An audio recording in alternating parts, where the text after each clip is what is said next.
Morning. It's Friday morning. I think it's the 25th. Days are starting to blend together because I don't have the series of meeting after meeting after meeting, so things are getting a little bit weird. Anyway, today's topic, I've been thinking about themes of distance. This whole crisis that we're in is kind of bringing this home. Because we started off with this hearing reports of a new disease that was in China. I mean, that's far away. That's the other side of the world. Completely different than what's going on here. So it was kind of a curiosity. And then as this disease started spreading and came into Europe, Middle East, and now as of yesterday, the U.S. is now the epicenter. That's the largest group of folks that are struggling with this right now, and specifically New York. And New York, I could hop in the car and be there by dinner time. So this disease seems to be rushing at us. The crisis is coming, and even within Canada itself. At first, it was just the major centers, the places where you would expect because of the large concentrations of people. So certainly Toronto and out in BC, like Vancouver and stuff like that. But it's been gradually coming closer. So from Toronto, and then there are cases in Hamilton, Kitchener-Waterloo, then Brant. And now, finally, yesterday was the first case within Norfolk County, which is where I live. So the distance between this, what was first a remote problem, it's coming now closer and closer and closer. It's approaching us. So as the distance shrinks between us and this disease, we fight back using distance. So we keep the typically Canadian, right? Hockey stick length between each other. There's a fire department in Maine that actually had quite an interesting way of saying it. They had on their sign, "If you can smell their fart, you're not far enough apart," which is quite humorous. A little bit better than the 6 feet apart or 6 feet under, which is a little more serious. But this distance, it actually takes its toll because in times of crisis, we want people close. We want to draw the people that we care about near. Now, when my older boys were teenagers and they were still living at home, we spent a lot of time uh, prepping, right? So we got into this prepping lifestyle and we were prepping for the zombie apocalypse. And on the one hand, it was this great game. We had a lot of fun with it. On the other hand, it was also there's a serious component to it as well too. So we had it all sorted out that when the zombies came, we would have our rally point at home, and at home that's where we had our food, we had our supplies, we had a plan. Of course, these days people are scattered. So I'm living in Simcoe. I have a wife and a young son at home, um, but that's it. Everybody else is scattered. So I have family in London. So parents, grandparent, son, daughter-in-law, granddaughter, they're in London. Brother in Paris. I've got relatives in Edmonton and Coaldale and Melbourne. Um, my other son is out in New Brunswick right now with his wife. And actually, his wife, my daughter-in-law, her family is all in Washington. And of course, Washington is seeing quite a surgence of cases there too. And I'm sure that she's also feeling that distance from her family, feeling quite isolated.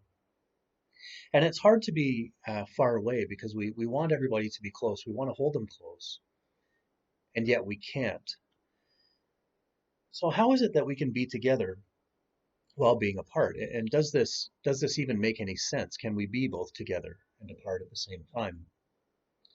And when I turn to the Bible, which has a lot of answers when I'm looking, I see that the Israelites they struggled with this very issue.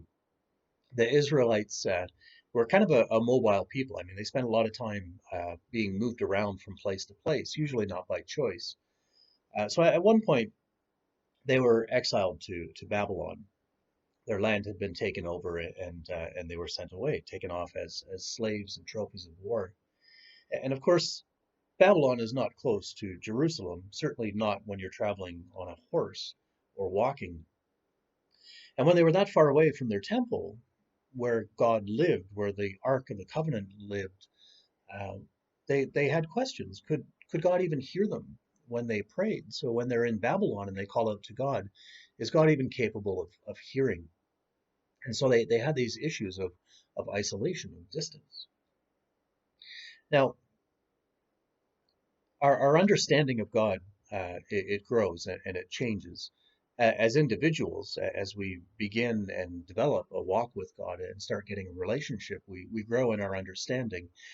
And that's true peoples, like not just individuals, but corporate groups as well, too, that our understandings of God change.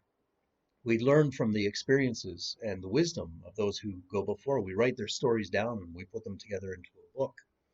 So with the Israelites, they were learning about their God because at that time, gods tended to be much more uh, local or tribal. They were limited in their sphere of influence. You'd have a god of love and a god of war and a god of disease and all these different kinds of things. So they had some genuine questions about whether God could be their God in Babylon. And so they had to wrestle with the idea of a local God versus a transcendent God, because that omni God that we talk about now, that was something that they were still learning about.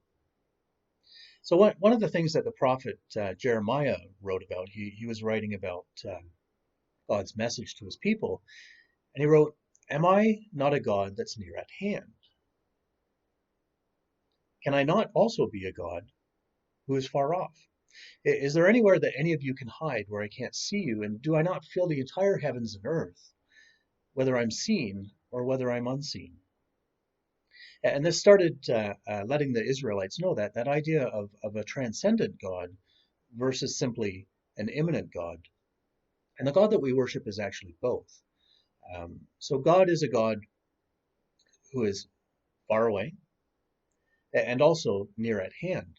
So we have a God who inhabits a body, so the body of Jesus, a little baby that Anna could hold in the temple and say, this is God. I'm touching God right now. But that's also the very same God who created the entire cosmos, who stands outside of space and time and encompasses all of that within him. God is also the Holy Spirit, which is the God that dwells within each and every one of us.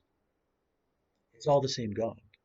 So the inside, the being able to be held and touched and seen, and just across everything. Because God is both what we call immanent and transcendent, so he's above all and he's also within, there is distance between us, and yet there is not. There is closeness and contact, and yet there is not. And it's almost, it's a little bit like if you've ever look up the concept of quantum entanglement. That's actually a fascinating thing. That's something to look into. Um,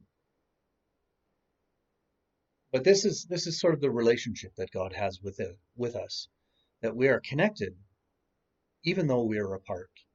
And there's sort of an uneasy truce, I guess, between this closeness and this distance.